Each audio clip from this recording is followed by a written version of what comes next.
Shalom, shalom, frères et sœurs en Christ, et bienvenue à la Rhapsodie du vendredi 8 octobre 2021. Rhapsodie écrite par le pasteur Chris Oyakilome, et la lecture vous est offerte par les vérités de l'Évangile. Le thème d'aujourd'hui est son temple spirituel, et le verset de Psaume 102, verset 12, qui se lit comme suite. Oui, l'Éternel rebâtira Sion, il se montera dans sa gloire. Fin du verset. Le pasteur Chris dit, Sion dans l'écriture ci-dessus ne fait pas référence à Israël durant le millénium, mais à l'église de Jésus-Christ. Lorsque vous lisez à propos du règne millénaire du début à la fin, tout ce dont la Bible a parlé qui arrivera au millénium doit d'abord se passer avec l'église. Leur reflet est dans l'église. Donc avant de bâtir le temple à Jérusalem qui sera construit lors du millénium, il bâtira son temple qui est l'église. Dans Zacharie 6, verset 12, la Bible dit « Tu lui diras ainsi par l'Éternel des armées. Voici un homme dont le nom est Germe. Germera dans son lieu et bâtira le temple de l'Éternel. » Fin du verset. Jésus est celui que l'on appelle Germe. Il va construire le temple du Seigneur et cela a commencé depuis le jour de la Pentecôte lorsque le Saint-Esprit est survenu sur les apôtres. Éphésiens 2, verset 22 montre la véracité de la construction en cours, en disant « En lui, vous êtes aussi édifiés pour être une habitation de Dieu en esprit. » Jésus est déjà en train de bâtir son temple spirituel qui est l'Église. Et il dit que nous sommes les membres de ce temple. Alléluia. Hébreux 12, verset 22 à 23 dit « Mais vous vous êtes approchés de la montagne de Sion, de la cité du Dieu vivant, la Jérusalem céleste des myriades qui forment le cœur des anges, de l'assemblée des premiers-nés inscrits dans les cieux, du juge qui est le Dieu de tous, des esprits, des justes, parvenus à la perfection. » C'est l'Église qui est appelée Sion dans ce contexte. En bâtissant son Église, il a donné des apôtres, des prophètes, des évangélistes, des pasteurs et des enseignants pour équiper son peuple à faire les œuvres dans le service, afin que le corps de Christ soit édifié. Éphésiens 4, versets 12 à 11. Quand il aura fini de bâtir son Église, il apparaîtra dans la gloire. Jusque-là, l'Église régnera en son nom sur les puissants des ténèbres et les éléments de ce monde. Car il a dit dans Matthieu 16, verset 18, « Je bâtirai mon Église, et les portes du séjour des morts ne prévaudront point sur elle. » Gloire à Dieu. Fin de la Rhapsodie. Aujourd'hui, le thème de la Rhapsodie parle du temple spirituel, c'est-à-dire l'Église qui est le temple spirituel de Jésus. Et le pasteur explique que pendant le millénium, l'Église sera bâtie. Non, pas l'Église, pardon. Le temple de Jérusalem qui est Sion sera bâti. Et il explique que bâtir ce temple pendant le millénium doit d'abord se passer ici, avec l'Église, et que l'Église est le reflet. L'Église est le reflet du temple du millénium. C'est-à-dire que Jésus doit d'abord bâtir l'Église ici avant de l'établir en tant que temple dans le millénium. Et il explique que Jésus a déjà commencé à bâtir son Église. Il a commencé depuis le début de la Pentecôte. Il a commencé à bâtir son Église, qui sommes nous. Et Éphésiens 2, verset 22 dit « En lui, vous êtes aussi édifiés pour être une habitation de Dieu en esprit. » Voilà, nous sommes déjà une habitation de Dieu. Mais en groupe, nous sommes son temple parfait.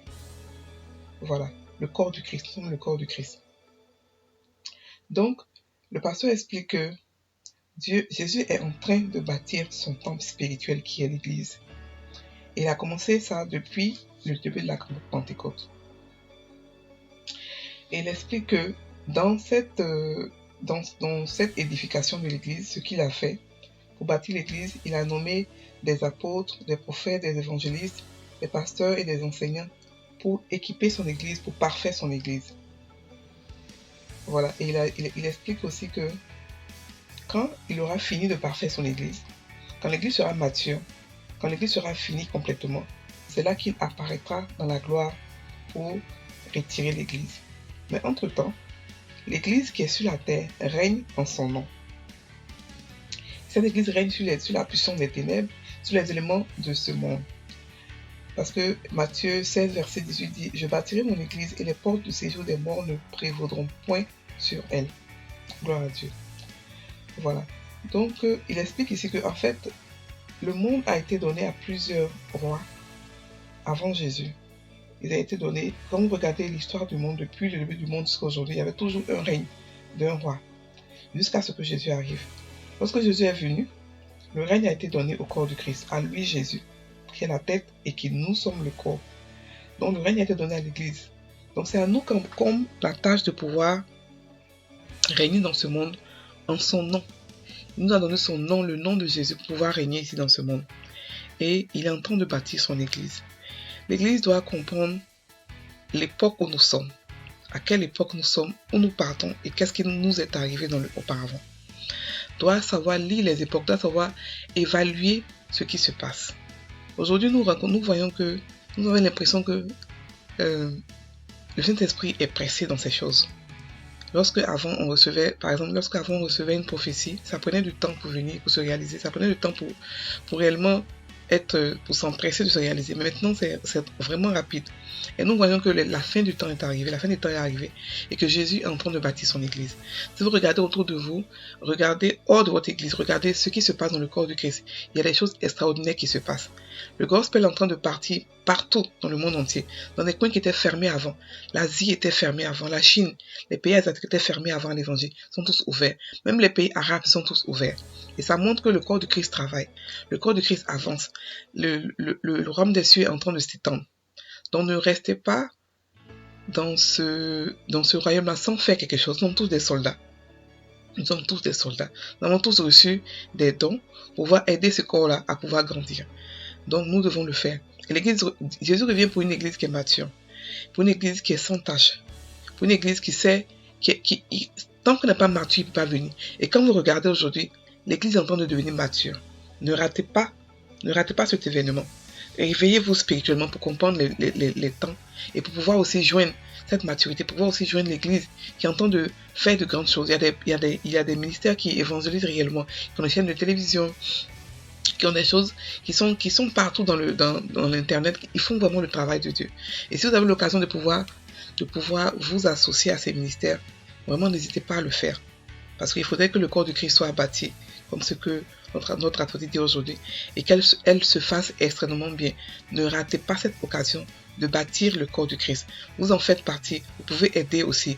On vous a aussi aidé, vous pouvez aussi aider. C'est une chaîne alimentaire. Voilà. Donc, nous sommes le temple de Dieu. Nous sommes le temple de Dieu. Dieu aime demeurer en nous, ses enfants. Et en plus, en nous, en tant que groupe, en tant que corps. C'est là sa place qu'il aime. La Bible dit que nous sommes à sa droite, au-dessus de toute autorité, de toute domination, de tout pouvoir. Et tout le pouvoir a été donné au corps du Christ. Tout le pouvoir a été donné à l'Église. Voilà. Et nous devons prendre ce pouvoir dominer ce monde-là, pouvoir le protéger, l'aimer, le servir.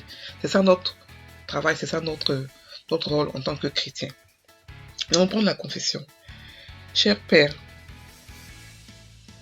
quelle bénédiction d'être ta demeure par l'Esprit. Je reconnais ta divine présence en moi, tandis que tu me conduis par ton esprit, à travers ta parole, dans ta volonté parfaite. Merci d'embellir ma vie avec la gloire de ta présence. Au nom de Jésus.